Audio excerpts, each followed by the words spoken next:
محبت میں آپ مزید استحکام حاصل کرنا چاہیں، آپ اس کا ذکر کثرت سے کرتے ہیں۔ جس کا جتنا ذکر کیا جائے اس کی اتنی محبت دل میں فروغ پاتی ہے، اور جس کی جتنی محبت دل کے اندر جاگزین ہو جائے، زبان اور دل اور دماغ اتنی کثرت سے اس کا ذکر کرنے لگتے ہیں۔ اور اس کے ذکر میں، اس کے بیان میں کوئی ایک پہلو آپ کے سامنے نمایاں نہیں ہوتا کہ یہی ایک ہی پہلو ہے جس کا ذکر یا جس کے ذکر کا تسلسل یا جس کے ذکر کی کثرت میرے دل کو جلا بخش سکتی ہے، بلکہ اس کی شخصیت کے، اس کے کردار کے، اس کے اخلاق کے، اس کے جلال اور اس کے جمال کے، اس کے آئینہ کمال کے، اس کے خط و خال کے، اور اس کی زندگی کا ہر پہلو اور ہر جہت اور ہر سمت اور ہر طرف آپ کے ذکر کا موضوع بن جاتا ہے۔ اور صحابہ کرام رضوان اللہ علیہم اجمعین کی اگر اس سمت اور اس طرف اور اس جہت کو آپ دیکھیں تو آپ کو احادیث مبارکہ کی کتب میں بکثرت یہ موضوع نظر آئے گا کہ صغار صحابہ، یعنی جب وہ چھوٹے تھے تو سرکار دو عالم صلی اللہ علیہ وسلم کا وصال ہو گیا، صغار صحابہ یا تابعین جو صحابہ کرام رضوان اللہ علیہم اجمعین کی خدمت میں حاضر ہوتے، ان کا اکثر سوال آپ کو ملے گا صحابہ کرام رضوان اللہ علیہم اجمعین سے کہ صفہ لی، کہ اے صحابی رسول ہمارے لیے سرکار دو عالم صلی اللہ علیہ وسلم کا حلیہ شریفہ بیان کیجیے کہ سرکار کا چہرہ کیسا تھا، سرکار چلتے کیسے تھے، سرکار لباس کس طرح کا پہنتے تھے۔ یہ آپ کو بکثرت ان صغار صحابہ کرام کے اور تابعین کے سوالات ملیں گے جو وہ جلیل القدر صحابہ کرام سے کیا کرتے، جن کا وقت آقا دو عالم صلی اللہ علیہ وسلم کی مجلس اور صحبت اور زیارت میں گزرا ہوتا۔ انعت لنا النبی صلی اللہ علیہ وسلم، کہ ہمارے سامنے آقا دو عالم صلی اللہ علیہ وسلم کی نعت بیان کریں، حضور کے حسن و جمال کا چرچا کریں، حضور علیہ السلام کے خط و خال کو بیان کریں، اور صحابہ یہ بھی، تابعین یہ بھی، فلاں صحابی کی صحبت میں بیٹھا یا ان کے حلقہ درس میں بیٹھا یا ان کی خدمت میں بیٹھا یا جہاں بیٹھ کے وہ اپنے پاس آنے والوں کو دین کے بارے میں، اسلام کے بارے میں، شریعت کے بارے میں، محبت مصطفیٰ صلی اللہ علیہ وسلم کے بارے میں بیان کر رہے ہوتے تو یاسف النبی صلی اللہ علیہ وسلم، میں نے سنا کہ وہ سرکار دو عالم صلی اللہ علیہ وسلم کے اوصاف کا ذکر کر رہے تھے، حضور علیہ السلام کے حسن و جمال اور حضور علیہ السلام کے خط و خال کا ذکر کر رہے تھے۔ صحیح مسلم میں سیدنا عمر بن العاص رضی اللہ تعالیٰ عنہ کے وقت وصال کی حدیث ہے کہ جب صحابہ کرام رضوان اللہ علیہم اجمعین ان کی خدمت میں حاضر ہوئے ان کی بیمار پرسی کے لیے، ان کی تیمارداری کے لیے، تو آپ بآواز بلند رو رہے تھے، آہو بکا کر رہے تھے۔ ان سے پوچھا گیا کہ اے صحابی رسول، اے عمر بن العاص، آپ کیوں رو رہے ہیں؟ کیا غم ہے، کیا تکلیف ہے جس وجہ سے آپ کی آنکھوں سے اشک جاری ہیں اور آپ کی زبان سے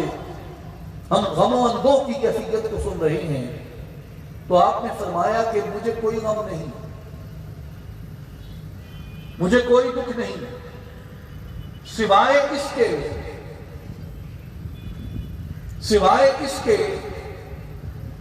کہ میں نے گو کے صلی اللہ علیہ وسلم کی صحبت و خدمت میں گزاری، گو کہ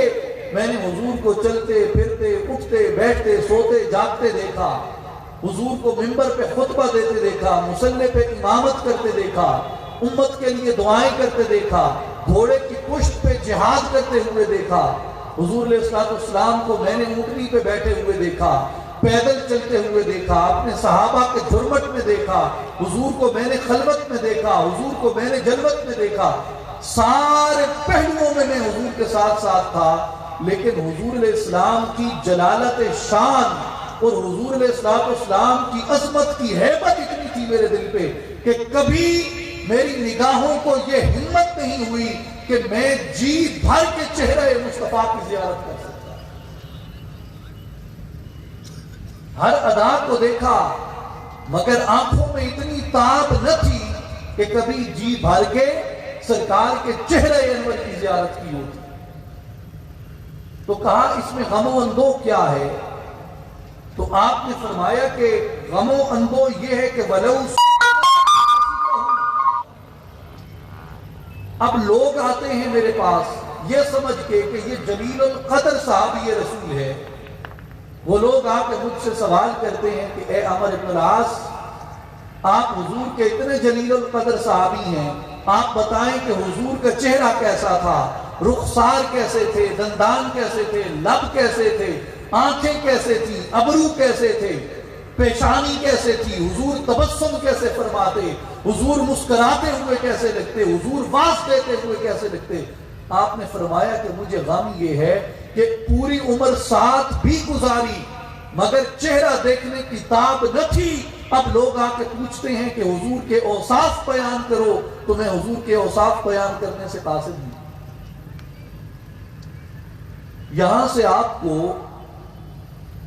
اس رسم کا، اس رواج کا پتہ ملتا ہے، اس رواج کا سراغ ملتا ہے کہ صحابہ کرام رضوان اللہ علیہم اجمعین اپنی اولاد اور اپنے بچوں کے اور نئے مسلمانوں کے اور بعد میں آنے والے مسلمانوں کے دلوں کے اندر عظمت مصطفیٰ کو سرکار کے حلیے کے بیان سے پیدا کیا کرتے تھے. آقا دو عالم صلی اللہ علیہ وسلم کے حسن و جمال کے بیان سے سرکار کی محبت کو فروغ دیا کرتے تھے. اور ائمہ اہل بیت بھی حتیٰ کہ خود آقا دو عالم صلی اللہ علیہ وسلم کی شہزادگان لخت جگر رسول کے لخت جگر سیدنا امام حسن اور سیدنا امام حسین رضی اللہ عنہما، آپ ان صحابہ کرام کی تلاش میں رہا کرتے کہ جو صحابہ آقا دو عالم صلی اللہ علیہ وسلم کے حسن و جمال اور حضور کے حلیے کو بیان کیا کرتے. یہ امت میں جسے رسم و رواج کہا جاتا ہے اور بدقسمتی سے جدید سیرت نگار اس جانب توجہ نہیں دیتے، جس کے باعث امت کے وجود میں ایک خشکی سی پیدا ہو گئی ہے، ذوق میں خشکی پیدا ہو گئی ہے، عقل میں، دماغ میں، وجدان میں کشش میں سستی پیدا ہو گئی ہے، خشکی پیدا ہو گئی ہے کہ جنگ و جدال کا، غزوات کا، سرایہ کا، معیشت کا، سماجیات مذہب کا ذکر تو کریں گے مگر آقا دو عالم صلی اللہ علیہ وسلم کے حسن و جمال اور آقا دو عالم صلی اللہ علیہ وسلم کے خد و خال اور آقا دو عالم صلی اللہ علیہ وسلم کی شخصی وجاہت کا ذکر اور تذکرہ اس طرح نہیں کرتے جیسا کہ عشاق کی روایت تھی اور عشاق کی یہ رسم تھی. جس طرح قبیلوں میں رواج ہوتا ہے، صحابہ کے قبیلے کا یہ رواج تھا. جس طرح برادریوں کا رواج ہوتا ہے، اہل بیت کی برادری کا یہ رواج تھا کہ وہ اپنے پاس آنے والوں کے دلوں کے اندر عظمت مصطفیٰ کو آقا دو عالم صلی اللہ علیہ وسلم کی شخصیت کی وجاہت اور جلال سے بیان کرتے تھے.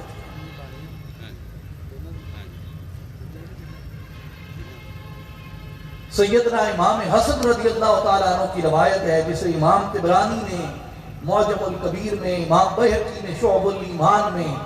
محی السنہ امام بغوی رحمۃ اللہ علیہ نے شرح السنہ میں اور امام ترمذی رحمۃ اللہ علیہ نے شمائل محمدیہ صلی اللہ علیہ وسلم میں بیان کیا کہ امام حسن ابن علی رضی اللہ عنہ بیان کرتے ہیں کہ سألت خالی ہند ابن ابی حالہ التمیمی وکان وصافا حلیت النبی صلی اللہ علیہ وسلم. امام حسن بیان کرتے ہیں کہ میں نے اپنے ماموں ہند ابن ابی حالہ التمیمی سے دریافت کیا جو کہ سیدہ ام المؤمنین خدیجہ الکبریٰ رضی اللہ تعالی عنہا کے بیٹے تھے. سرکار دو عالم صلی اللہ علیہ وسلم سے عقد شریف میں آنے سے قبل، اور وہ امام حسن کے ماموں ہوئے، آپ فرماتے ہیں کہ میں نے اپنے ماموں سے پوچھا، اور اس لیے پوچھا کہ میرے ماموں کی شہرت تھی حلقہ اصحاب رسول میں اس بات کے اوپر کہ وہ حضور کے اوصاف اور حضور علیہ السلام کے حسن و جمال کو سب سے بہتر طریقے سے بیان کرتے ہیں۔ اور امام ابو نعیم الاصفہانی رحمۃ اللہ علیہ آپ دلائل النبوت میں بیان کرتے ہیں اسی حدیث کو بیان کرنے کے بعد کہ امام حسن کہتے ہیں کہ میں نے جب اپنے ماموں سے آقا دو عالم صلی اللہ علیہ وسلم کی شخصی شباہت اور شخصی جلالت اور شخصی وجاہت کو جب سنا تو کئی دن تک میں اسے اپنے دماغ میں محفوظ کرتا رہا اور میں نے کسی کے ساتھ اس کو بیان نہ کیا۔ اور ایک دن میں نے اپنے بھائی حسین ابن علی رضی اللہ عنہ کے سامنے بیان کیا کہ حسین، میں نے اپنے ماموں جان سے اپنے نانا جان صلی اللہ علیہ وآلہ وسلم کی شخصی وجاہت اور حسن و جمال کا تذکرہ سنا تو امام حسین کہنے لگے بھائی جان، میں آپ سے کئی دن قبل سے یہ تذکرہ سن چکا ہوں، اور کئی مرتبہ میں نے اپنے والد گرامی امیر المؤمنین سیدنا علی ابن ابی طالب رضی اللہ تعالیٰ عنہ سے بھی آقا دو عالم صلی اللہ علیہ وآلہ وسلم کے حسن و جمال کا تذکرہ سنا۔ تو جس کا جتنا وصف آپ کے سامنے بیان کیا جاتا ہے، جس کی جتنی توصیف اور جتنی تعریف آپ کے سامنے بیان کی جاتی ہے، اس کی محبت اتنی شدت سے آپ کے وجود میں جاگزین ہوتی جاتی ہے، اتنا کمال آپ کے وجود کے اندر حاصل کرتی جاتی ہے۔ اور صحابہ جب یہ معلوم کرتے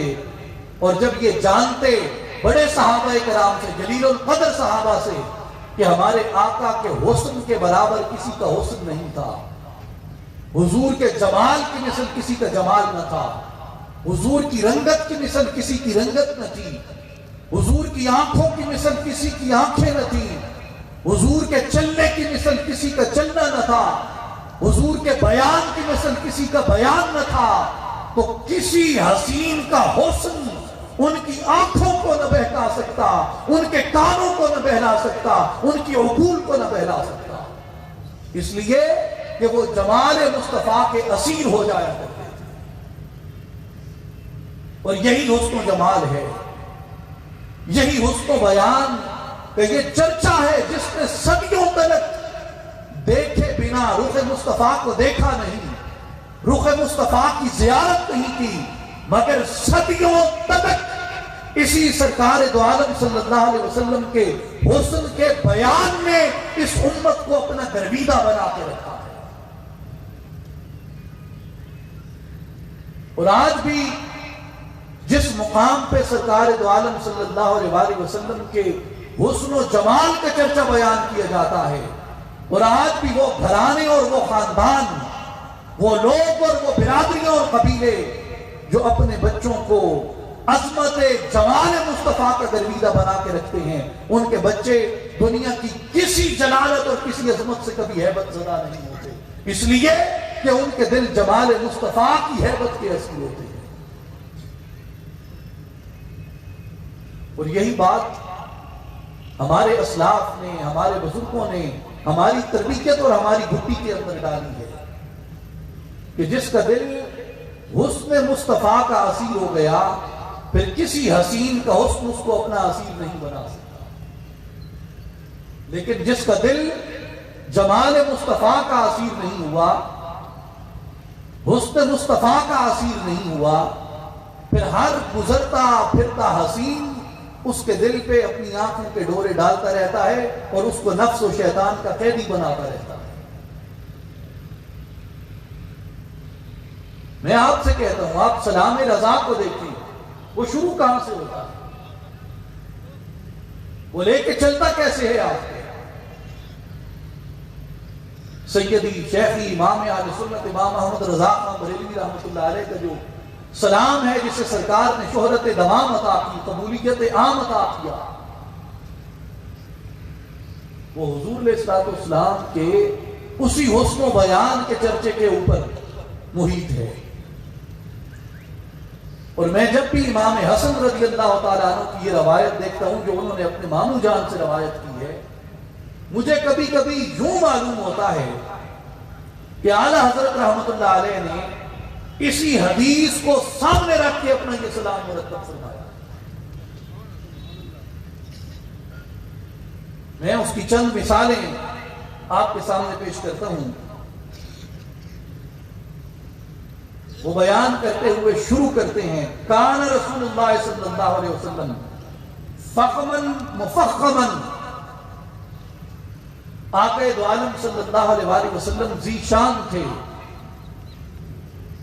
معزز تھے، یطلأ وجہہ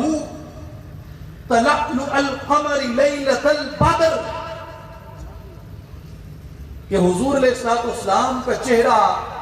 ہم اس طرح دیکھا کرتے تھے اور آپ کا چہرہ اپنے اصحاب کے درمیان یوں جگمگاتا تھا جیسے 14ویں رات کا چاند اندھیری رات کو منور کر دیتا ہے۔ اور اس سے بھی برتر ایک تشبیہ سیدنا ابو ہریرہ رضی اللہ تعالیٰ عنہ نے جامع الترمذی میں امام ترمذی رحمۃ اللہ علیہ نے اس حدیث کو بیان کیا۔ وہ فرماتے ہیں کہ کأن الشمس تجری فی وجہہ، آقا دو عالم صلی اللہ علیہ وسلم کے چہرہ اقدس کو جب ہم دیکھتے تو ہمیں یوں محسوس ہوتا کہ آفتاب اور سورج حضور کے چہرہ انور میں اتر آیا، چاند سے منہ پہ تاباں درخشاں درود، کہ آقا علیہ السلام کا وہ چہرہ جو چاند کی طرح دمکتا تھا اور چمکتا تھا، اس چہرے انور پہ درود و سلام ہو۔ اور آقا علیہ السلام کے پھر قد مبارک کا ذکر کرتے ہیں، اطول من المربوع واکثر من المشبب، کہ اگر کوئی چھوٹے قد کا آدمی ہوتا تو آقا دو عالم صلی اللہ علیہ وسلم کا قد اس سے بڑا ہوتا تھا، اور اگر کوئی بہت طویل القامت آدمی آ جاتا تو اس کے سامنے آقا دو عالم صلی اللہ علیہ وسلم کا قد مبارک معتدل ہوتا تھا، یعنی نہ بہت طویل تھا اور نہ بہت چھوٹا تھا۔ اللہ تعالیٰ نے جس طرح آپ کی ہر صفت میں اعتدال کو رکھا تھا، اسی طرح مبارک نے بھی اعتدال کو رکھا تھا، معتدل تھا۔ طائران قدس جس کی ہیں قمریاں، اس صحیح سر بے قامت پہ لاکھوں سلام۔ اور پھر آقا دو عالم صلی اللہ علیہ وسلم کے سر اقدس کی تعریف بیان کرتے ہیں کہ حضور کا سر مبارک کیسا تھا، عظیم الہامہ، سر مبارک بڑا تھا جس کے آگے سرے سربراں خم رہیں، اس سرے تاج رفعت پہ لاکھوں سلام، کہ جیسا حضور کا سر تھا، حضور کے سر اقدس کی مثل کسی کا سر نہ تھا۔ اور حضور کے جو بال تھے راجل الشعر، خمیدہ بال تھے،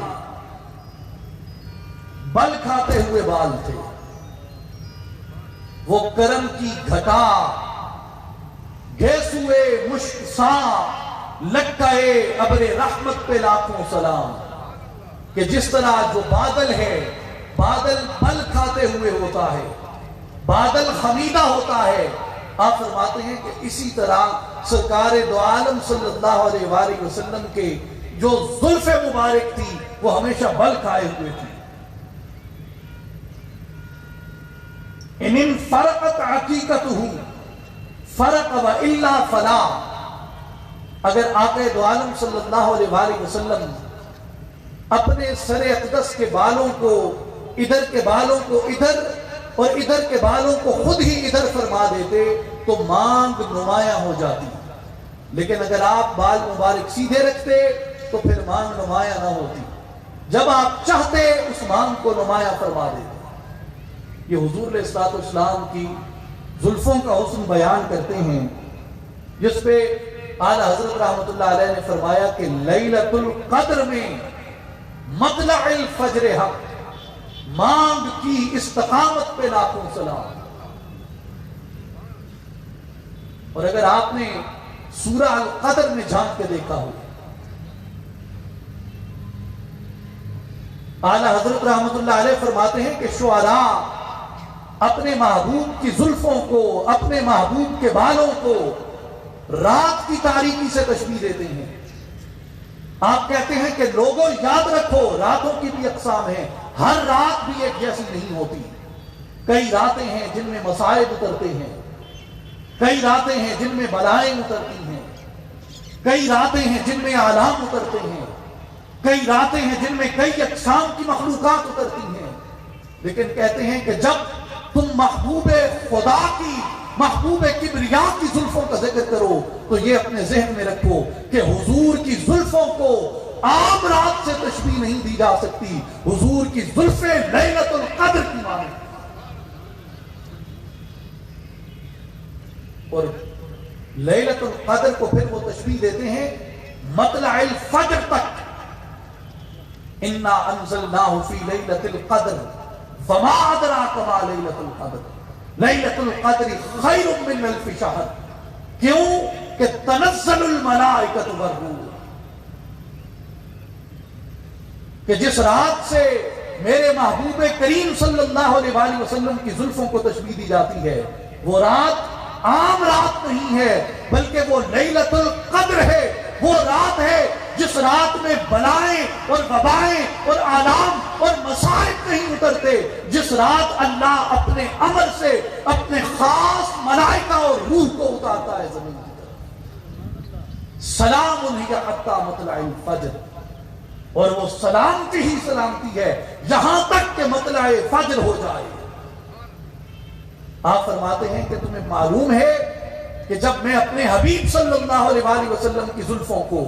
لیلۃ القدر سے تشبیہ دیتا ہوں تو پھر مطلع فجر کیا ہے؟ وہ کہتے ہیں جب سرکار اپنے ادھر کے بال ادھر کر دیں، ادھر کے بال ادھر کر دیں، مانگ نکلنے کی وجہ سے حضور کے سر اقدس کی جلد نمایاں ہو جاتی ہے۔ حضور کے سر اقدس کی جلد یوں نمایاں ہوتی ہے جیسے لیلۃ القدر کے بعد صبح کا آفتاب طلوع ہوتا ہے۔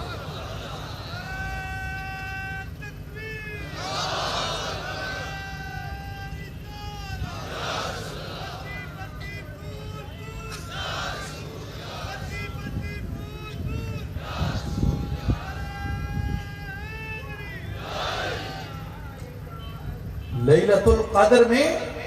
مطلع الفجر حق، مانگ کی استقامت پہ لاکھوں سلام۔ اور پھر یجاوز شعرہ شحمۃ اذنیہ اذا ہوا غفرۃ، جب آقا دو عالم صلی اللہ علیہ وآلہ وسلم اپنے بالوں کو چھوڑ دیتے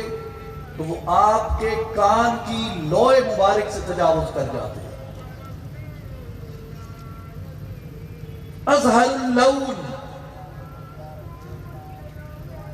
حضور کی جو رنگت تھی، ایک ہوتا ہے گندمی رنگ۔ اب ٹیکنالوجی کا دور ہے، آپ ڈیزائننگ کو بھی جانتے ہیں، تمام لوگ سوشل میڈیا پہ ادھر ادھر بیٹھتے ہیں، اسمارٹ فون استعمال کرتے ہیں۔ سفیدی رنگ بھی ہو اگر، اس کے بھی کئی اقسام ہیں۔ میں اذان کے بعد اپنی گفتگو مکمل کرتا ہوں۔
محمد رسول الله الدعوة التامة والصلاة القائمة آت محمد الوسيلة والفضيلة والدرجة الرفيعة وابعثه مقاما محمودا الذي وعدته وارزقنا شفاعته يوم القيامة إنك لا تخلف الميعاد. الصلاة والسلام عليك يا رسول الله وعلى آله وصحبه. رنگ کئی قسم کا ہوتا ہے. اب آپ کے موبائل کی سکرین سفید ہے تو اس میں آپ کے پاس آپشن ہوتا ہے کہ آپ اس سفیدی کو برائٹنس میں کم کر دیں یا برائٹنس میں زائد کر دیں. سفیدی وہی رہے گی, اس کی برائٹنس کم یا زیادہ ہو جاتی ہے. گندمی رنگ کا مطلب یہ نہیں ہوتا کہ لازماً اس کے اندر چمک بھی ہو, اس کے اندر برائٹنس بھی ہو, اس کے اندر روشنی بھی ہو, اس کے اندر نور بھی ہو. صحابہ کرام رضوان اللہ علیہ اجمعین جس طرح آقا دو عالم صلی اللہ علیہ وآلہ وسلم کے چہرہ مبارک کی اور آپ کے وجود اقدس کی رنگت اظہار اللون کہ آپ کا جو رنگ تھا وہ چمکتا تھا, چمکدار تھا, جس سے تاریک دل جگمگانے لگے. اس چمک والی رنگت پہ لاکھوں سلام. واسع الجبین, اور جو حضور کی پیشانی تھی, جو حضور کی پیشانی تھی, جو جبین مبارک تھی, اللہ تعالیٰ نے اس جبین کو وسعت عطا فرمائی تھی. اور اعلیٰ حضرت فرماتے ہیں کہ جس کے ماتھے شفاعت کا صحرا رہا, اس جبین سعادت پہ لاکھوں سلام. کہ وہ جبین عام جبین نہیں تھی, وہ ماتھا عام ماتھا نہیں تھا, بلکہ اللہ تبارک و تعالیٰ نے جب اس نوشہ شب اسرا کے دولہا کو جب تیار کیا, نوشہ بزم جنت کو جب تیار کیا, تو سرکار دو عالم صلی اللہ علیہ وآلہ وسلم کی اس جبین سعادت کے اوپر, حضور کی پیشانی مقدس کے اوپر شفاعت کا صحرا باندھا گیا. جس کے ماتھے شفاعت کا صحرا رہا, اس چمک والی اس جبین سعادت پہ لاکھوں سلام. ازج الحواجبی سوابق فی غیر قرن, آپ صلی اللہ علیہ وآلہ وسلم کے جو ابرو مبارک تھے وہ باریک تھے اور ان میں کشادگی تھی, اور وہ آپس میں ملے ہوئے نہیں تھے بلکہ ان میں آپس میں فاصلہ تھا, اور یوں تھے جس طریقے سے کمان ہوتی ہے جس کے سجدے کو محراب کعبہ جھکی. ان بھووں کی لطافت پہ لاکھوں سلام. اور پھر فرماتے ہیں بینہما عرق یدرہ غضب, کہ سرکار دو عالم صلی اللہ علیہ وآلہ وسلم کی پیشانی مبارکہ میں ایک رگ تھی. جب آپ عالم جلال میں ہوتے, جب آپ جلال فرماتے, اس جلالت کے وقت اور اس عالم جلال کے اندر ہی فقط وہ رگ نمایاں ہوا کرتی تھی. اب آپ کو اگر کسی سے محبت ہو, اس وقت آپ کو اس کے جلال اور اس کے جمال کی کیفیت کا اندازہ ہوتا ہے, اور آپ ان میں فرق کر سکتے ہیں. صحابہ کرام رضوان اللہ علیہم اجمعین آقا دو عالم صلی اللہ علیہ وآلہ وسلم کے چہرہ اقدس کی کیفیات کے اس قدر شناسا تھے کہ حضور جمال میں ہو تو رنگت کیسی ہوتی ہے, حضور جلال میں ہو تو رنگت کیسی ہوتی ہے. اور اگر سرکار جلال فرمائیں, کسی پہ سختی فرمائیں, یا کسی بات کو سرکار دو عالم صلی اللہ علیہ وآلہ وسلم ناپسند فرماتے تھے, تو اس وقت آپ کے چہرے انور کے اوپر, آپ کی پیشانی میں وہ رگ نمایاں ہوتی تھی, جسے اعلیٰ حضرت رحمۃ اللہ علیہ فرماتے ہیں کہ اس رگے ہاشمیت پہ لاکھوں سلام. چشمہ مہر میں موج نور جمال. چشمہ مہر کسے کہتے ہیں؟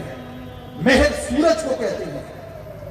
چشمہ مہر اس مقام کو کہتے ہیں جہاں سے سورج طلوع ہوتا ہے. گویا سرکار کی پیشانی وہ مقام ہے جہاں سے دنیا کو تابانی اور نور نصیب ہوتا ہے.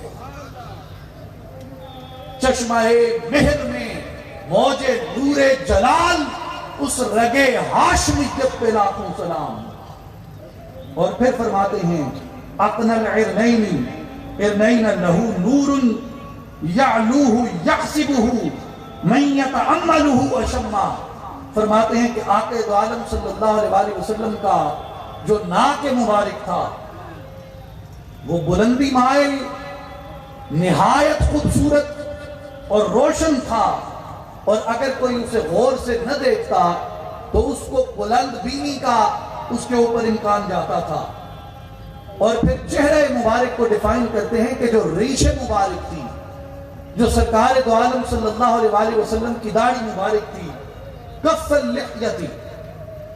داڑھی گھنی تھی، جسے اعلیٰ حضرت رحمت اللہ علیہ فرماتے ہیں کہ ریش خوش معتدل، ریش خوش معتدل مرہم ریش دل، کہ دل جتنا زخمی ہوتا، دل جتنا اداس ہوتا، دل جتنا ٹوٹا ہوا ہوتا، دل میں جتنے آبلے، جتنے چھالے، جتنے زخم، جتنی جرہیں پڑی ہوتی، جب سرکار کی ریش مبارک کی زیارت کی جاتی دل کی مرہم ہو جاتی. سہل الخدین، رخسار مبارک نرم تھے اور ہموار تھے. دلیع الفم، دہن مبارک کشادہ تھا، اور دہن مبارک کے کمالات کے اوپر دہن مبارک جو سرکار دو عالم صلی اللہ علیہ وآلہ وسلم کا دہن ہے، فقط اگر سرکار کے دہن کی فضیلت بیان کی جائے، سرکار کے دہن کو ہی لے لیا جائے، تو شاید اسی ایک دہن کی فضیلت کے لیے آپ کو ہزاروں نشستیں درکار ہیں کہ سرکار کا دہن ڈیفائن کیا جائے کہ وہ دہن مصطفیٰ کس طرح کا دہن تھا. اس کا ایک وصف اعلیٰ حضرت رحمت اللہ علیہ بیان کرتے ہیں کہ وہ دہن جس کی ہر بات وحی خدا، اس دہن کے اسرار میں، اس دہن کے اوصاف میں، اس دہن کے رموز میں، اس دہن کی پاکی میں، اس دہن کی تنویر میں، اس دہن کی توصیف میں، اس دہن کی تعریف میں ایک پہلی اور بنیادی بات اتنی سی کافی ہے کہ اس دہن اقدس سے وحی خدا کے علاوہ کچھ برآمد ہی نہیں ہوا. وما ينطق عن الهوى ان هو الا وحی یوحی، کہ میرا محبوب نطق ہی نہیں فرماتا، کلام ہی نہیں کرتا جب تک کہ ہماری وحی نازل نہ ہو جائے. اس دہن کا کمال ہے اشنب مفلج الاسنان، دانت مبارک چمکدار تھے اور ان دانتوں میں قدر کشادگی تھی. کان عنقہ جید دنیت فی صفاء فدتی، آقا مبارک صلی اللہ علیہ وآلہ وسلم کی گردن مبارک نہایت خوبصورت تھی، اتنی خوبصورت تھی کہ اسے دیکھ کے یوں لگتا تھا کہ جس طرح یہ چاندی کی سراہی بنائی گئی ہے. معتدل الخلق، اور تمام اعضائے مبارکہ، اعضائے شریفہ اعتدال کے اوپر اللہ تعالیٰ نے تخلیق فرمائے تھے. گردن اتنی چھوٹی بھی نہیں تھی کہ گردن کو چھوٹے ہونے کا نقص کہا جائے، اور اتنی طویل بھی نہیں تھی کہ اس کی طوالت نقص بن جاتی. اللہ تعالیٰ نے اس گردن کو جس طرح ایک صراف ایک معتدل سراہی چاندی کی تیار کرتا ہے، سرکار دو عالم صلی اللہ علیہ وسلم کی گردن مبارک کو اللہ تعالیٰ نے اس طرح تول کے پیدا فرمایا، اعتدال کے پیدا فرمایا. بادنا متماسک، جسم مبارک نہایت قوی تھا، مضبوط تھا. سوا البطن والصدر، اور جو سینہ تھا وہ پیٹ کے برابر تھا. یعنی ایسا نہیں تھا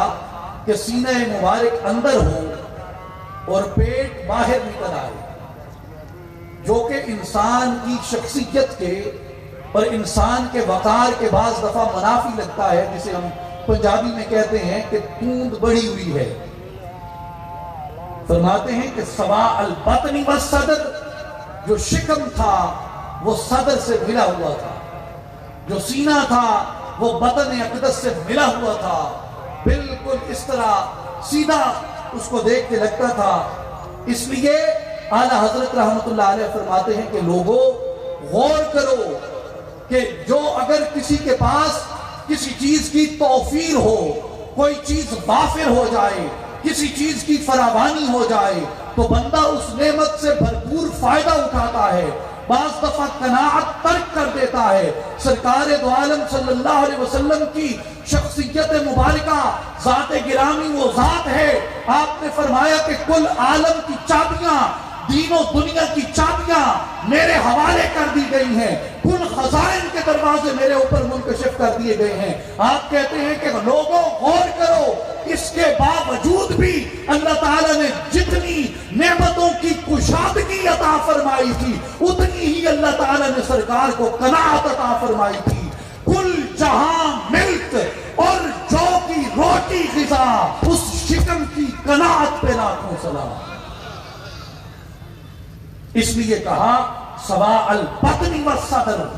جو شکم مبارک تھا وہ سینے سے باہر نہ تھا، سینہ اقدس سے زائد نہ تھا. عریض الصدر، اور جو سینہ تھا وہ کشادہ تھا. اس صدر کی صدارت پہ لاکھوں سلام، شرح صدر صدارت پہ لاکھوں سلام. عریض الصدر بعید ما بین المنکبین، اور اتنا کشادہ کہ دونوں کندھوں کے درمیان ایک مناسب فاصلہ تھا. ضخم الکرادیس، آقا دو عالم صلی اللہ علیہ وآلہ وسلم کے جو جوڑ تھے وہ مضبوط تھے. انوار المتجردی، اور وہ حصہ جو لباس سے باہر رہتا، چہرہ اقدس، پاؤں، ہاتھ، گردن کا حصہ، آپ کہتے ہیں کہ وہ حصہ جو لباس سے نمایاں ہوتا ہے وہ تمام کا تمام تاباں تھا، درخشاں تھا اور روشن تھا. اور فرماتے ہیں کہ آپ صلی اللہ علیہ وآلہ وسلم کے سینہ مبارک سے آپ کی ناف تک بالوں کی ایک لکیر تھی. جس طرح شمشیر ہوتی ہے اس طرح ایک لکیر تھی، اور اس لکیر کے سوا چھاتی مبارک پہ اور پیٹ مبارک پہ کسی بھی جگہ بال نہ تھے. یعنی سینہ اقدس کو اس اعتبار سے بھی اللہ تعالیٰ نے حسن و جمال عطا فرمایا تھا. اشعر الذراعین والمنکبین واعالی الصدر، البتہ دونوں کلائیوں، کندھوں اور سینہ مبارک کے اوپر والے حصے پہ کہیں کہیں بال موجود تھے سرکار کے جسم اقدس پہ. طویل الزندین، دونوں کلائیاں دراز تھیں، جس کو بارے دو عالم کی پرواہ نہیں، ایسے بازو کی قوت پہ لاکھوں سلام. رحب الراعتی سبت القصب، ہتھیلیاں کشادہ تھیں اور ہتھیلیوں کی پشت ہموار تھی. جس طرح آقا دو عالم صلی اللہ علیہ وآلہ وسلم کا شکم اقدس سینہ اقدس کے برابر تھا. اب اس سے یوں گمان ہوتا ہے کہ شاید کمزوری ہو، لیکن اگر آپ ہاتھوں کو دیکھیں تو اگر کمزوری ہو تو ہاتھوں کی ہڈیاں گوشت سے نمایاں ہو کے باہر نکل آتی ہیں. آپ کہتے ہیں کہ ایسی کیفیت نہیں تھی، بلکہ ہاتھوں کی پشت بھی برابر اور متوسط اور معتدل تھی. یوں تھی کہ دبلے ہونے کا امکان بھی نہ ہوتا اور فربا ہونے کا امکان بھی نہ ہوتا. شفن الکفین والقدمین، اور آپ کی دونوں ہتھیلیاں اور قدم مبارک سوکھے ہوئے بھی نہ تھے بلکہ گوشت سے بھرے ہوئے تھے. سائل الاطراف، ہاتھوں اور پاؤں دونوں کی انگلیاں نہ بہت چھوٹی تھی نہ بہت طویل تھی، بلکہ مناسب طور پہ طوالت رکھتی تھی. اور جو ہاتھوں کی انگلیاں تھیں ان کو اللہ نے کیا کمال عطا کیا تھا. یہ کمال کہ اگر انگلیاں اشارہ کرتی تو چاند دو ٹکڑے ہو جاتا،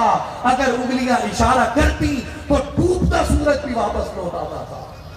صاحب رجعت شمس و شق القمر، نائب دست قدرت پہ لاکھوں سلام. نور کے چشمے لہرائیں، ندیاں بہیں، انگلیوں کی کرامت پہ لاکھوں سلام. اللہ تعالیٰ نے وہ انگلیاں ایسی پیدا فرمائی تھیں کہ حسن اور حسن باطن سے بھی مالا مال کر دیا، اور سورج اور چاند اور افلاک اور ستاروں کو سرکار دو عالم صلی اللہ علیہ وآلہ وسلم کی انگلیوں کے حسن کے سامنے تسخیر کر دیا تھا۔ خمسان الاخمسین مسیح القدمین ینبو عنہم الماء، آپ کے پاؤں مبارک کے تلوے قدرے گہرے تھے، قدم مبارک ہموار تھے، اس حال میں کہ ان پہ پاؤں نہیں ٹھہرتا تھا، پانی نہیں ٹھہرتا تھا۔ اذا زال قلعا یخطو تکفیا، جب آپ چلتے تو پوری قوت سے چلتے اور قدم مبارک کشادہ کر کے اٹھاتے۔ وَيَمْشِي هَوْنًا ذَرِيعَ الْمِشْيَةِ، قدم عاجزی سے اٹھتا مگر کشادہ اٹھتا، قدم عاجزی سے اٹھتا مگر کشادہ اٹھتا۔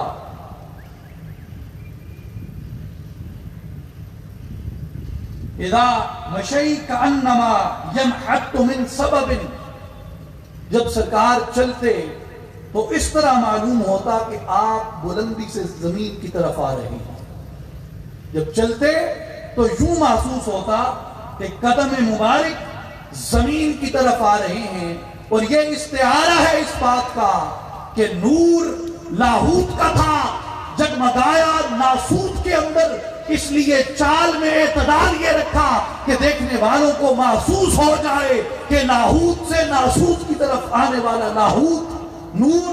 اپنی اس مناسب چال سے، اس مناسب چال اور اپنی روانی سے لوگوں کے دلوں کو تسخیر کرتا جا رہا ہے۔ وَإِذَا الْتَفَتَ الْتَفَتَ جَمِيعًا، اور جو نگاہ مبارک کا کمال تھا کہ جب کسی کی طرف توجہ سے دیکھتے، جب کسی کو مخاطب کرتے تو سرکار پوری طرح اسی کی طرف متوجہ ہو جاتے، جس طرف اٹھ گئی دم میں دم آ گیا، اس نگاہ عنایت پہ لاکھوں سلام کہ جدھر دیکھتے پوری توجہ سے دیکھتے، اور اس طرح دیکھتے کہ ایک تشنگی مٹ جاتی، ایک تشنگی پیدا ہو جاتی۔ نگاہ کا کمال یہ ہوتا ہے کہ تشنگی مٹا دے، اور نگاہ کا یہ بھی کمال ہوتا ہے کہ تشنگی کو پیدا کر دے۔ مٹتی کون سی تشنگی ہے؟ اور یاد رکھیں وہ نگاہ جو تشنگی مٹانے کی صلاحیت نہیں رکھتی وہ نگاہ دل نواز نہیں ہوتی، اور وہ نگاہ جو تشنگی بڑھانے کی صلاحیت نہیں رکھتی وہ بھی نگاہ دل نواز نہیں ہوتی۔ تشنگی دو اقسام کی ہوتی ہے، ایک تشنگی ہوتی ہے حسن کو دیکھنے کی، ایسا حسن دیکھنے کی کہ وہ دیکھ کے جی حسن پہ مطمئن ہو جائے کہ یہی تو حسن ہے جس کی مجھے تلاش ہے۔ سرکار دو عالم صلی اللہ علیہ وآلہ وسلم جس کی طرف نظر مبارک فرماتے تھے اس کے دل کو اطمینان ہو جاتا کہ یہی حسن ہے جو کل جہان کے حسن کا منبع بنا دیا تھا۔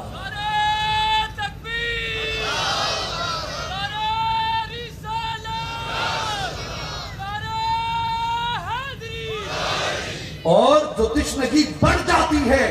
وہ تشنگی اس وقت بڑھتی ہے کہ اس حسن کو دیکھ کے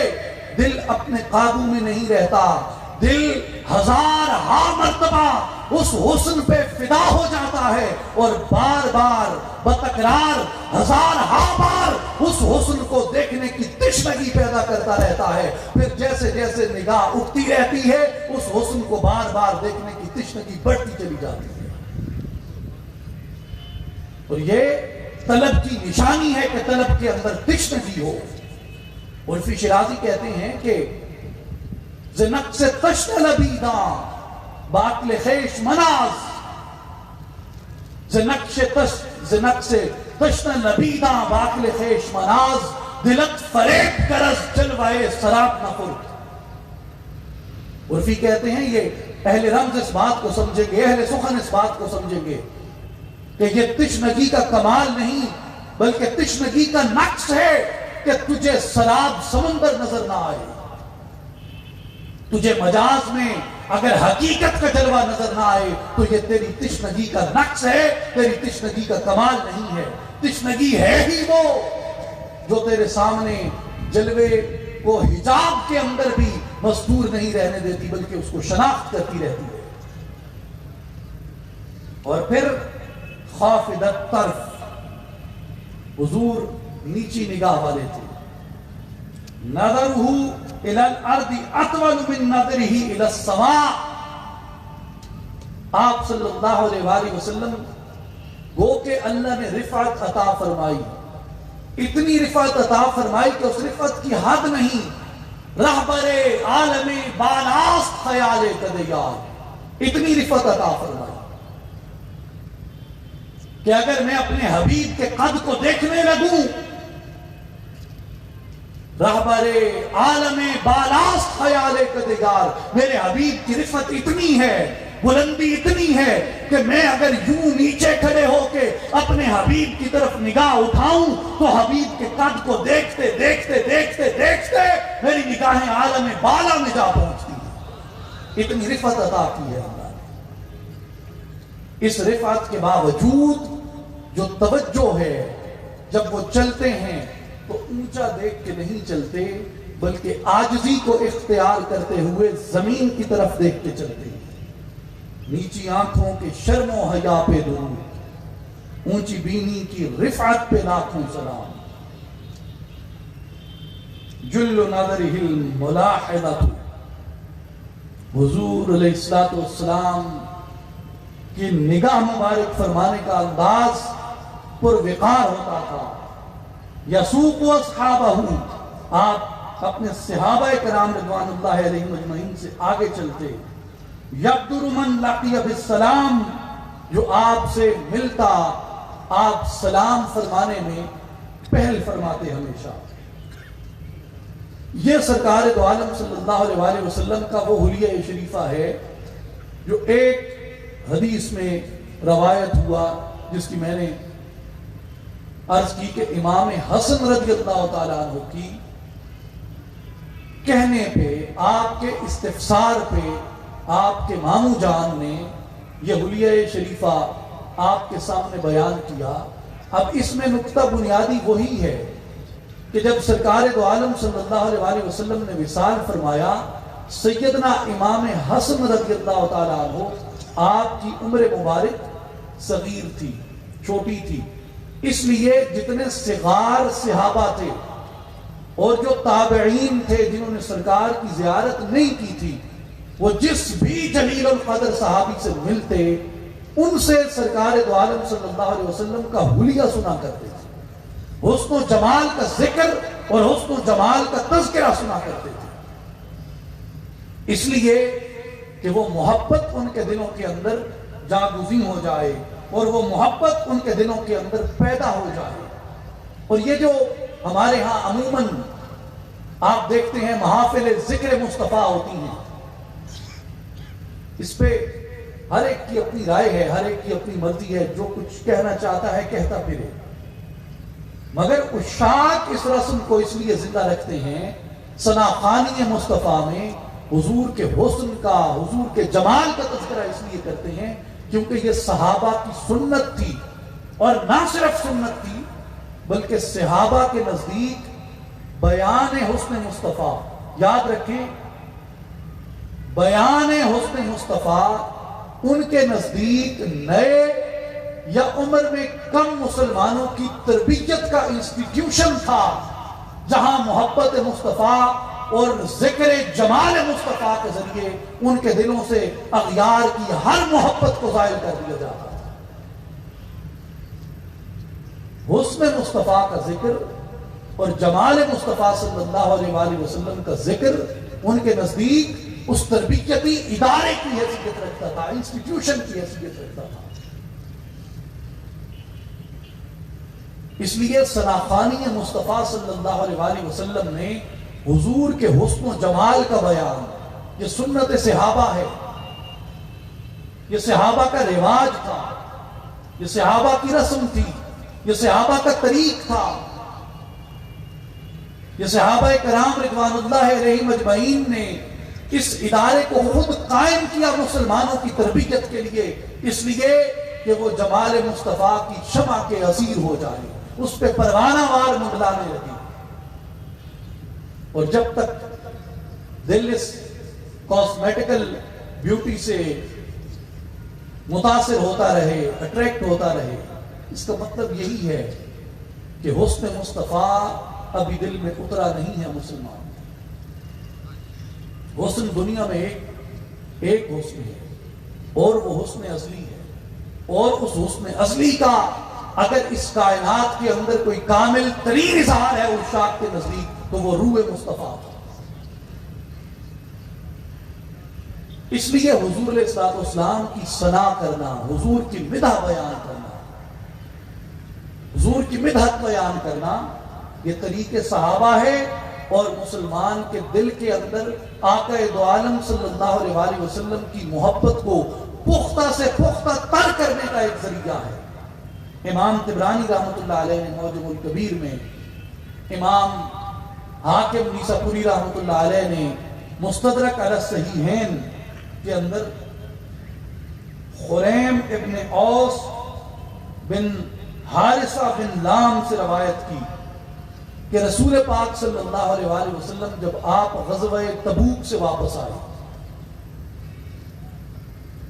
تو اس وقت میں نے حضور کی بارگاہ میں حاضر ہو کے اسلام قبول کیا تھا، اور میں نے آقا دو عالم صلی اللہ علیہ وآلہ وسلم کے عم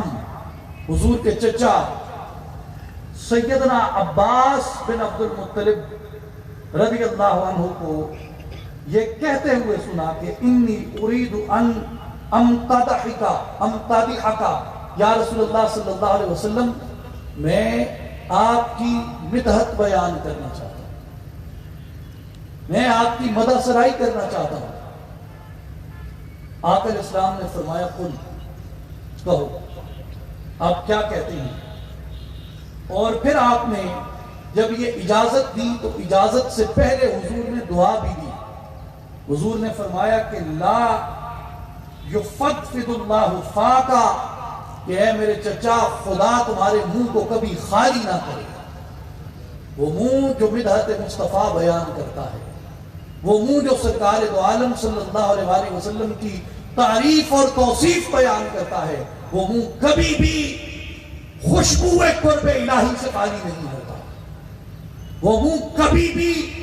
انوار الہیہ اور برکات وجود مصطفیٰ کے فیض سے کبھی خالی نہیں ہوتا۔ مسک و عنبر سے بھی خوبصورت خوشبو اس کے منہ سے جاری ہو جاتی ہے جو سرکار کی مدح سرائی کرتا ہے۔ اور جو انہوں نے اشعار کہے، تنقل من صالب الى رحم اذا مضى عالم بدا طبق حتى احتوى بيتك المهيمن من خندق علياء تحتها النطق وانت لما ولدت اشرقت الارض وضاءت بنورك الافق۔ وہ کہتے ہیں کہ یا رسول اللہ صلی اللہ علیہ وسلم، آپ پاک پشتوں سے پاک رحموں کے اندر منتقل ہیں۔ یہ کس کے الفاظ ہیں؟ عباس بن عبد المطلب کے، جو سرکار دو عالم صلی اللہ علیہ وسلم کے چچا ہیں۔ امام طبرانی نے، امام حاکم نے اسے روایت کیا، حافظ عبد البر نے اور بعد کے کئی محدثین نے اس کو اپنی اپنی کتب سیرت میں اس کو بیان کیا، سرکار کے فضائل میں اس کو بیان کیا کہ حضور علیہ الصلوۃ والسلام کا جو نور مبارک تھا وہ پاک صلبوں سے، پاک پشتوں سے، پاک رحموں کے اندر منتقل ہو کے آیا ہے، اور زمانہ گزرتا رہا، صدیاں بیت گئیں،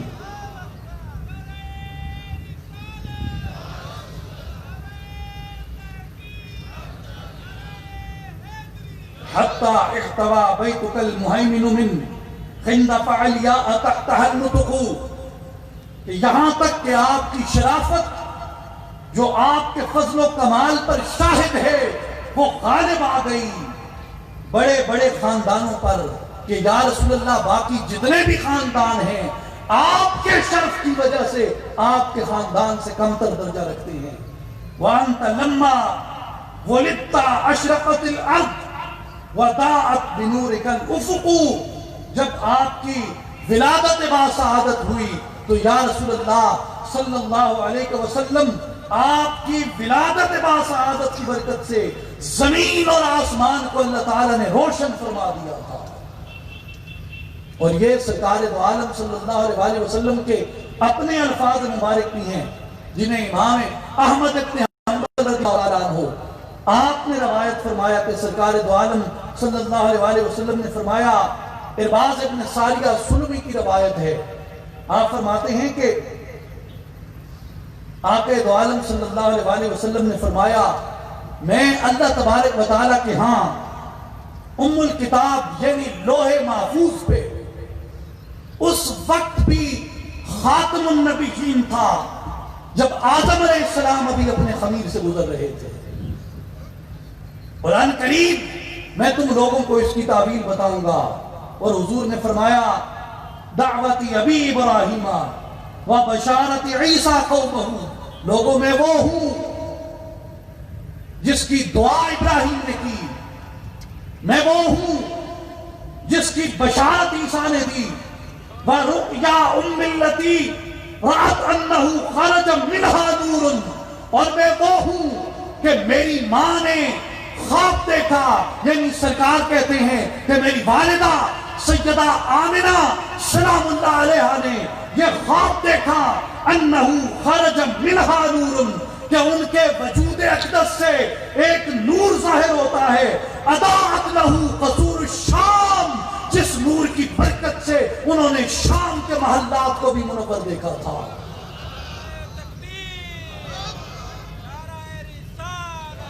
یہ کس نے خواب بیان کیا؟ سرکار دو عالم صلی اللہ علیہ وسلم نے. امام احمد ابن حنبل نے ارباز ابن ساریہ سے اس کو روایت کیا. اور سرکار کس کا کہتے ہیں؟ اپنی والدہ ماجدہ سیدہ آمنہ سلام اللہ علیہ کا، کہ ان کا یہ خواب ہے. اور اس خواب کی توثیق اور تصدیق کون کرتا ہے؟ عباس ابن عبد المطلب کرتے ہیں جو سرکار کے چچا ہیں. نتیجہ کیا نکلتا ہے؟ نتیجہ یہ نکلتا ہے کہ بنو ہاشم کی، قریش کی یہ مشہور روایت تھی جو سینہ بسینہ پشت پشت حتیٰ کہ سرکار کی والدہ تک بھی آئی کہ یہ وہ نور ہے جو نور جب اس دنیا میں ظہور فرمائے گا تو اس کی برکت سے اللہ زمین و آسمان کو روشن فرما دے گا. امام دارمی نے بھی اس کو روایت کیا.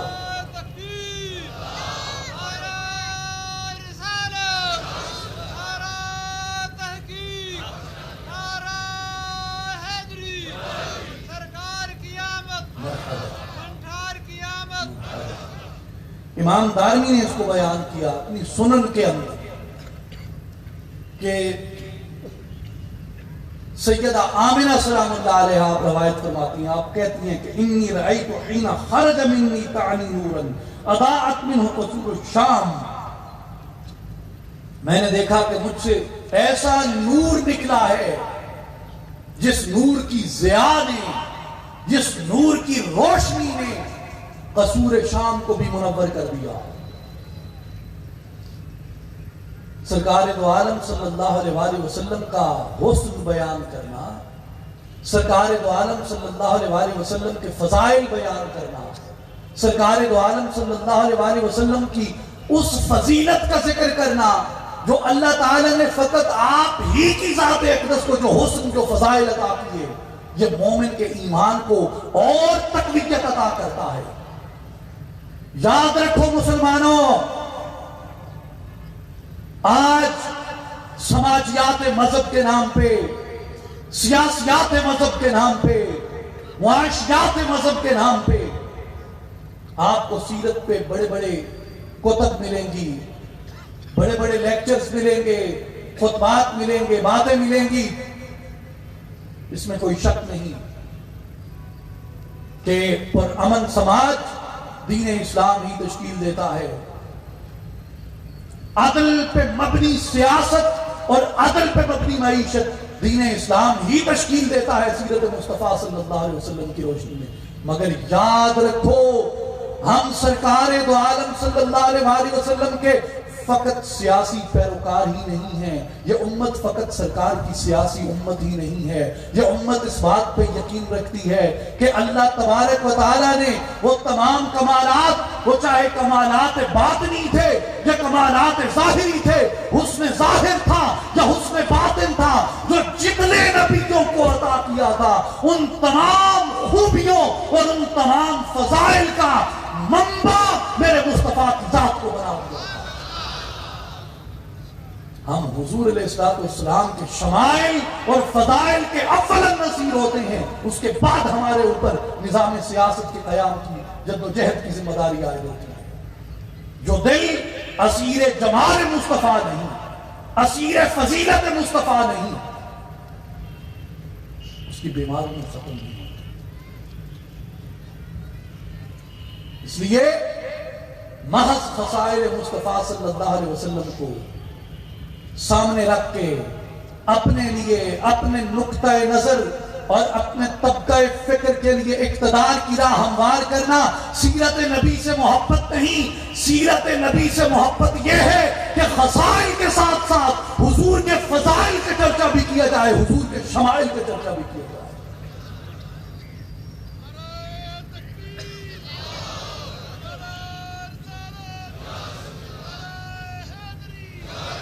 سخنے نگفتنی را چہ کلندران گفتم فاہم من فاہم۔ ام المؤمنین سیدہ عائشہ صدیقہ رضی اللہ تعالی عنہ آپ سرکار دو عالم صلی اللہ علیہ وسلم کا فرمان ذیشان نقل کرتی ہیں کہ سرکار دو عالم صلی اللہ علیہ وسلم نے فرمایا قلبت، کہ مجھے جبریل نے اپنا مشاہدہ بیان کیا۔ حضور کہتے ہیں مجھے جبریل امین نے اپنا مشاہدہ بیان کیا۔ قلبت مشارق الارض و مغاربها فلم اجد رجلا افضل من محمد صلی اللہ علیہ وسلم ولم ار بیتا افضل من بیت بنی ہاشم۔ سرکار کہتے ہیں کہ مجھے جبریل امین نے آ کے اپنا مشاہدہ کہا، یا رسول اللہ صلی اللہ علیہ وسلم، میں نے کائنات کے مشارق اور کائنات کے مغارب کو چھان ڈالا ہے، مگر مجھے بنو ہاشم کے گھرانے سے کوئی گھرانہ افضل نظر نہیں آیا اور محمد عربی سے برتر کوئی انسان نظر نہیں آیا۔ اور امیر المومنین، امیر المشارق والمغارب، اسد اللہ الغالب، علی ابن ابی طالب رضی اللہ تعالیٰ عنہ، آپ روایت کرتے ہیں، امام احمد نے، امام حاکم نے، امام بہقی نے، امام ترمذی نے، سب محدثین نے اس کو روایت کیا۔ حضرت علی رضی اللہ عنہ فرماتے ہیں لم ارى قبلہ ولا بعدہ مثلہ، کہ میں نے حسین دیکھے سرکار کے علاوہ، مگر لوگوں یاد رکھو سرکار کی مثل حسن نہ سرکار سے پہلے پیدا ہوا نہ سرکار کے بعد پیدا ہوگا۔ لم ارى قبلہ ولا بعدہ مثلہ، کہ آقا دو عالم صلی اللہ علیہ وسلم کی مثل کسی کا حسن نہ سرکار دو عالم صلی اللہ علیہ وسلم سے پہلے پیدا ہوا نہ سرکار کے بعد پیدا ہوا۔ اور یہ وہ فضائل ہیں جنہیں صحابہ کرام رضوان اللہ علیہم اجمعین سرکار دو عالم صلی اللہ علیہ وسلم کے حسن اخلاق، حسن کردار کے ساتھ ساتھ حضور کے حسن فضیلت اور حسن وجود کے ساتھ ملا کے بیان کرتے ہیں کہ اللہ نے حضور کو محض خصائل میں فضیلت نہیں دی، حضور کو شمائل میں بھی فضیلت دی، فضائل میں بھی فضیلت عطا کی۔ اور یہ حضور کے وجود کا اعجاز تھا، حضور کے وجود کا اعجاز تھا، جسم اطہر کا اعجاز تھا، جسم اقدس کی طیبت تھی، جسم اقدس کی نزہت تھی، جسم اقدس کی ندرت تھی، جسم اقدس کی پاکی تھی، جسم اقدس کا کمال اور جسم اقدس کا جمال تھا۔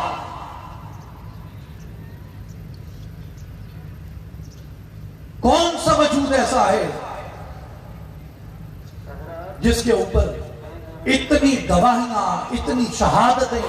اتنا ایویڈنس صحابہ کرام رضوان اللہ علیہم اجمعین نے جمع کر دیا؟ اور وہ کون لوگ تھے؟ وہ شرفاء عرب تھے، عمراء عرب تھے۔ وہ کسی کی توصیف یا تعریف ایسے بیان نہ کرتے تھے یہ حسن مصطفیٰ کا اعجاز تھا، اور حضور علیہ الصلوۃ والسلام کے وجود اقدس کا اعجاز بھی تھا، جس نے انہیں اپنا گرویدہ بنا لیا کہ اس کے بعد کسی دولت مند کی دولت، کسی صاحب ثروت کی ثروت اور کسی حسین کا حسن ان کے دلوں کو اپنی جانب کھینچ نہ سکا۔ صحیح مسلم میں امام مسلم رحمۃ اللہ علیہ نے انس بن مالک رضی اللہ تعالیٰ عنہ سے روایت کی، وہ کہتے ہیں کہ ما شممت عنبرا قط ولا مسکا ولا شیئا اطیب من ریح رسول اللہ صلی اللہ علیہ وآلہ وسلم۔ وہ فرماتے ہیں کہ میں نے کسی عنبر کو، کستوری کو، کسی اور چیز کو نہیں سونگھا جس کی خوشبو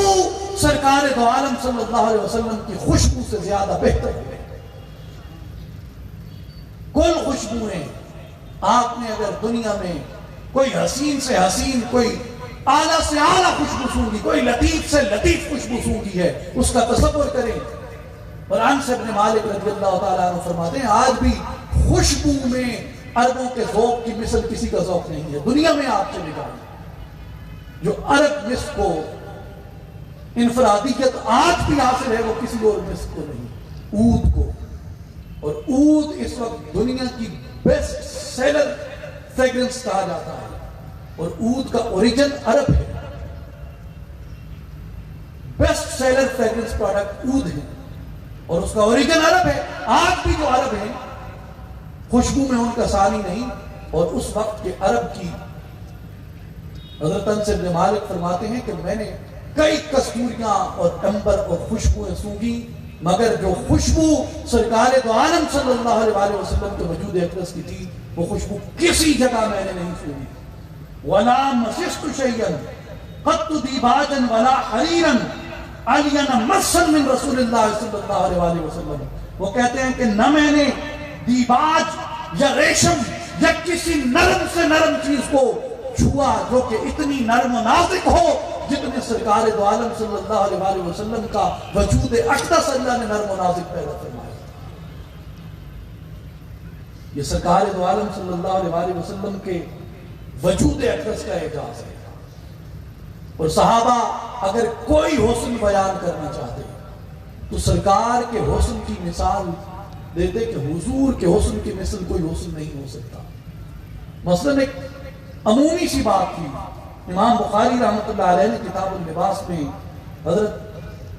براء ابن عازب رضی اللہ تعالیٰ عنہ کی روایت بیان کی ہے۔ وہ کہتے ہیں کہ وَقَدْ رَأَيْتُهُ فِي حُلَّةٍ حَمْرَاءٍ مَا رَأَيْتُ شَيْئًا أَحْسَنَ مِنْهُ۔ وہ کہتے ہیں کہ میں نے دیکھا سرکار دو عالم صلی اللہ علیہ وسلم نے سرخ رنگ کا جبہ زیب تن فرما رکھا تھا، سرخ رنگ کا حلہ حضور علیہ السلام نے پہن رکھا تھا۔ اور میں نے دیکھا، جب میں نے دیکھا تو مجھے یقین ہوا کہ کائنات میں اس سے زیادہ حسن اللہ تعالیٰ نے کسی جگہ نہیں ہونے کا جتنا وجود مصطفیٰ کو عطا فرما دیا۔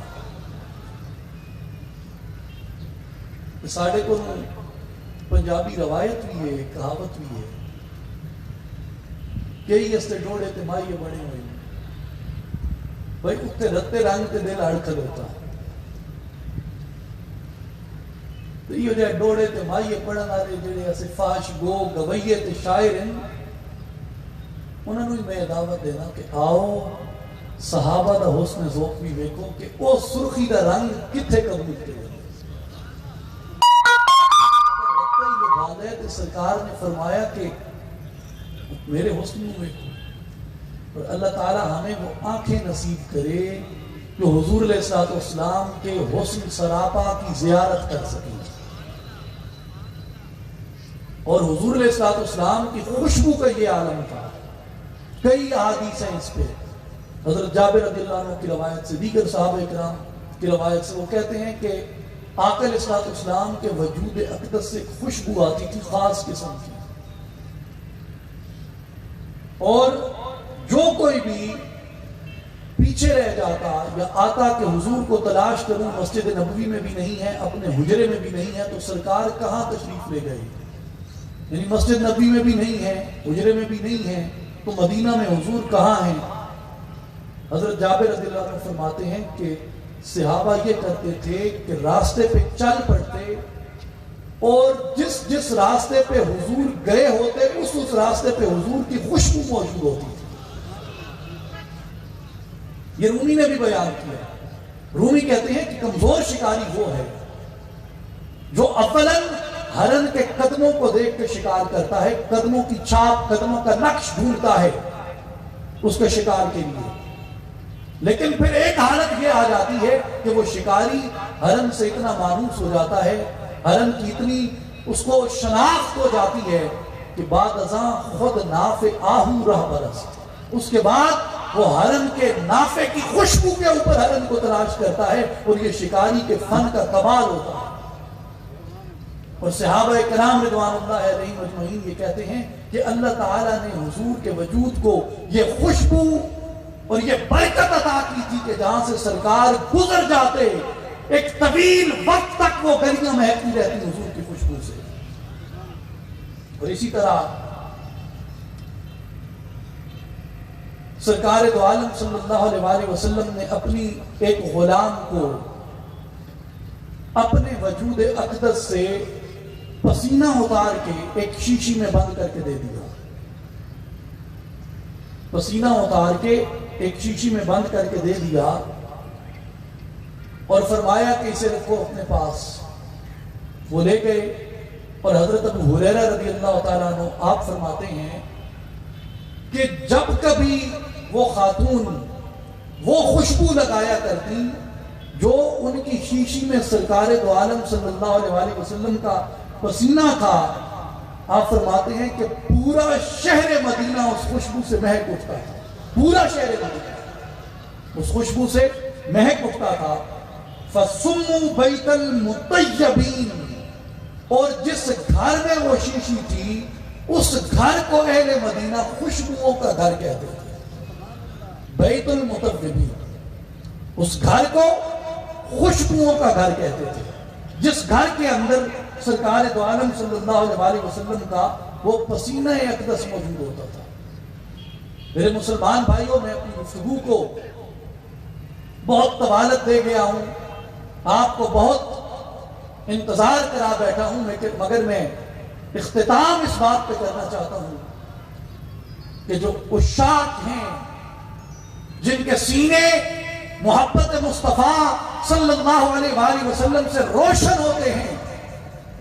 وہ لوگ سرکار دو عالم صلی اللہ علیہ وسلم کی کسی ایک صفت کی وجہ سے حضور سے محبت نہیں کرتے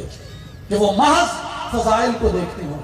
یا وہ محض شمائل کو دیکھتے ہوں، یا وہ محض فضائل کو دیکھتے ہوں. وہ سرکار دو عالم صلی اللہ علیہ وسلم کے کردار، حضور کی عدالت، حضور کی ریاست اور حضور کے طریقے دنیاوی سے بھی سبق حاصل کرتے ہیں.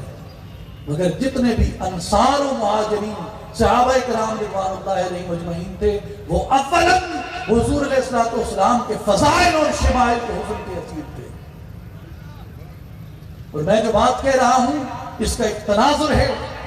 اس کا ایک کانٹیکسٹ ہے، اور وہ ایک خاص تناظر جب عشق سے خالی خشکی اس میں آ جاتی ہے تو رومی بھی کہتا ہے کہ خشک مغزو، خشک تارو، خشک پوست، از کجامی آیا دین آواز دوست. آواز دوست خشکی سے زائل ہو جاتی ہے، آواز دوست خشکی سے ختم ہو جاتی ہے، آواز دوست خشکی سے جاتی رہتی ہے. اس کے لیے ضروری ہے کہ وجود کے اندر محبت مصطفیٰ کی تازگی کو پیدا کیا جائے، حضور کے فضائل کا اعتراف کیا جائے، حضور کے شمائل کا اعتراف کیا جائے. اللہ نے حضور کے لعاب دہن کو جو اجازت عطا کیا، حضور کے پسینہ مبارک کو جو اجازت عطا کیا، حضور کے بول و براز کو جو پاکی و طیبت عطا کی، اللہ تعالیٰ نے حضور کے بالوں کو جو حسن عطا کیا، حضور کی آنکھوں کو جو حسن عطا کیا، حضور کے لب و رخسار کو جو حسن عطا کیا، حضور کے ہاتھوں کو جو کرامات، حضور کی انگلیوں کو جو معجزات عطا کیے، حضور کی زبان کو جو شیرینی عطا کی، حضور کے قدموں کو جو اعجاز عطا کیا، حضور کے قلب اطہر کو اللہ تعالیٰ نے جو نورانیت عطا کی، حضور علیہ السلام کے وجود کو اللہ نے جو فضیلتیں عطا کی، حضور کی روح مبارک کو جو فضیلتیں عطا کی، حضور کے نور مبارک کو جو فضیلتیں عطا کی، وہ فضیلتیں جو بعثت مصطفی کے بعد نمودار ہوئی، وہ فضیلتیں جو وفات مصطفی کے بعد نمودار ہوئی، اور وہ فضیلتیں جو ولادت مصطفی کے بعد ظہور پذیر ہوئی، وہ فضیلتیں جو ولادت مصطفیٰ سے قبل ظہور پذیر ہوئی، وہ فضیلتیں جو بطن آمنہ میں ظہور پذیر ہوئی، جو صلب عبداللہ میں ظہور پذیر ہوئی، جو صلب عبد المطلب میں ظہور پذیر ہوئی، جو صلب ہاشم میں، جو صلب اسماعیل و ابراہیم میں ظہور پذیر ہوئی، اور سرکار کی وہ فضیلتیں جو وجود آدم کو خمیر میں لانے سے قبل اللہ نے عطا کی، اور سرکار کی وہ فضیلتیں جو ملائک کو، جن و بشر کو پیدا کرنے سے بھی پہلے حضور کو عطا کی، اور وہ فضیلتیں جو ابھی زمین و آسمان اور کائنات کو پیدا ہی نہ کیا، جب اس وقت بھی نور مصطفیٰ کو اللہ نے وہ فضیلتیں عطا کی، جب تک ان فضیلتوں کا اعتراف اور ادراک اور افہام اور عشق و محبت مسلمان کے سینے میں اتر نہیں جاتی، تب تک مسلمان کا ایمان تکمیل پہ بھی نہیں پہنچتا۔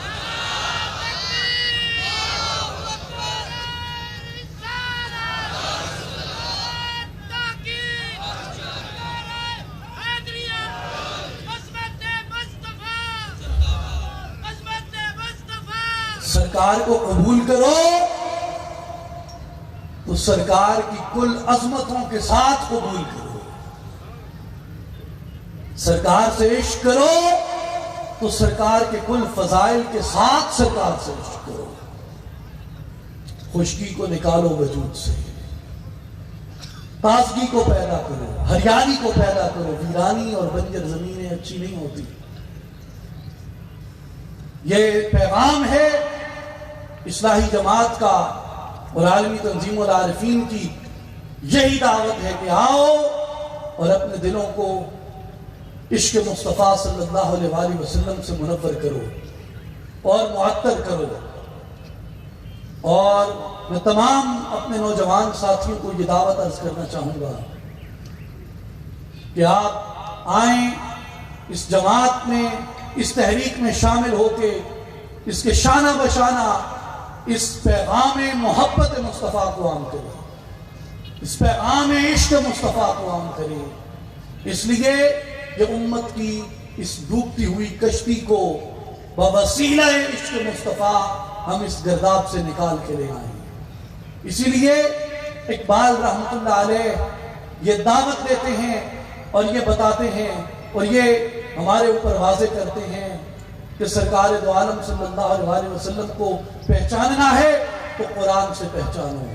مدعا پیدا نگر دد زید و بیت، تا نبینی از مقام ما رویت۔ لو بھی تو قلم بھی تو، تیرا وجود الکتاب۔ گنبد آبگینہ رنگ، تیرے محیط میں حباب۔ شوکت سنجر و سلیم، تیرے جلال کی نمود۔ فقر جنید و با یزید، تیرا جمال بے نقاب۔ تیری نگاہ ناز سے دونوں مراد پا گئے، عقل غیاب و جستجو، عشق حضور و اضطراب۔ یا رسول اللہ صلی اللہ علیہ وسلم، شوق تیرا اگر نہ ہو، عشق تیرا اگر نہ ہو، وفا تیری اگر نہ ہو، میری نماز کی امام، میرے قیام بھی حجاب، میرے سجود بھی حجاب۔ وہ دانائے سبل، ختم الرسل، مولائے کل، جس نے غبار راہ کو بخشا۔ فروغ وادی سینہ، نگاہ عشق و مستی میں، وہی اول وہی آخر، وہی قرآن، وہی فرقان، وہی یاسین، وہی طٰہٰ۔ بے بسم اللہ اسم اللہ دا، اے بھی گہنا بھالا ہوں۔ نال شفاعت سرور عالم، چکسی عالم سارا ہوں۔ حدوں پہ حد درود نبی دے، جس دا عیب پسارا ہوں۔ میں قربان تنہا کی باہوں، جنا ملیا نبی سہارا ہوں۔ قوت عشق سے ہر پست کو بالا کر دے، دہر میں اس میں محمد سے اجالا کر دے۔ کی محمد سے وفا تو نے تو ہم تیرے ہیں، یہ جہاں چیز ہے کیا لوح و قلم تیرے ہیں۔ محمد کی محبت ہے سند آزاد ہونے کی، خدا کے دامن توحید میں آباد ہونے کی۔ محمد کی غلامی دین حق کی شرط اول ہے، اسی میں ہو اگر خامی تو سب کچھ نامکمل ہے۔ مقام خیش اگر خواہی دری دیر، بحق دل بند براہ مصطفیٰ رو، بمصطفیٰ برساں خیش را کہ دی ہماؤس اگر باؤ نہ رسیدی تمام بھولا بیست۔ مسلمان آن فقیر گج گلاہے رمید السینہ او سوز آہے، دلش نالد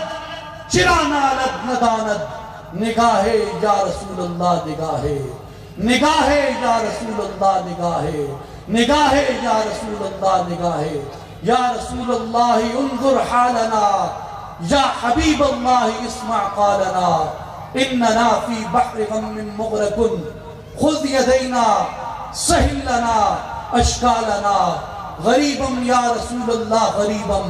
ندارم در جہاں جز تو حبیبم، مرض دارم زعسیاں لا دوائے، مگر الطاف تو باشد طبیبم۔ بری نازم کہ ہستم امتے تو، گنہگارم ولیکن خوش نصیبم، گنہگارم ولیکن خوش نصیبم۔ وآخر دعوانا ان الحمدللہ رب العالمین۔